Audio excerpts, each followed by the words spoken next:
हनुमानाची विटंबना केली जाते.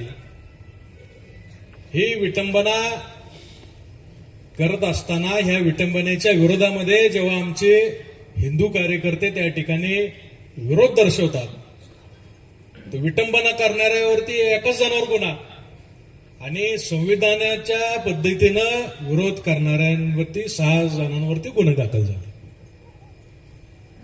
अरे एका मूर्तीवर आमच्या गोमातेची हत्या एकच जण करू शकतो का?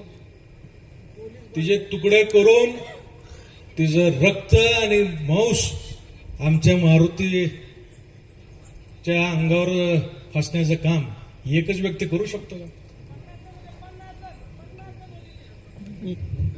कुठंतरी पाणी मुरतंय. प्रशासनातल्या अधिकाऱ्यांना माझं आव्हान आहे की आता हे सरकार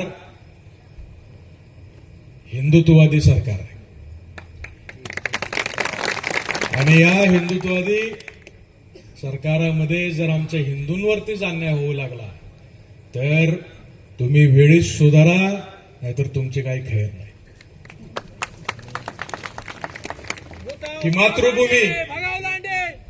ही मातृभूमी आपली आई आहे.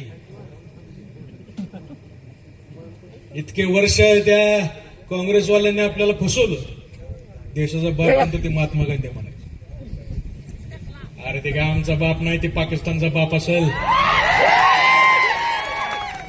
भारत देश ही आमची मातृभूमी आहे. भारत भूमी आपली आई आहे. आपला बाप कोण आहे माहिती आहे का? हिंदू धर्म हा आपला बाप आहे. आपल्या धर्मात लिहिलंय मातृदेवो भव, पितृदेवो भव, गुरुदेवो भव, आचार्य देवो भव, अतिथी देवो भव. सगळ्यात पहिलं स्थान आहे आपल्या आईला आहे, वडिलाला आहे. त्यामुळे आपल्या मातृभूमीला आणि आपल्या धर्माकडे भविष्यात जर कोण वाकड्या डोळ्यांनी बघत असेल तर ते डोळे काढायचे पहिले आणि मग संविधानात बघू आपण. कारण ही लांडी जर आपलं संविधान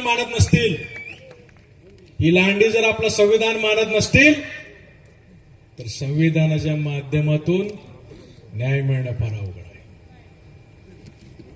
आणि म्हणून संघटित होणं ही आजच्या काळाची गरज आहे.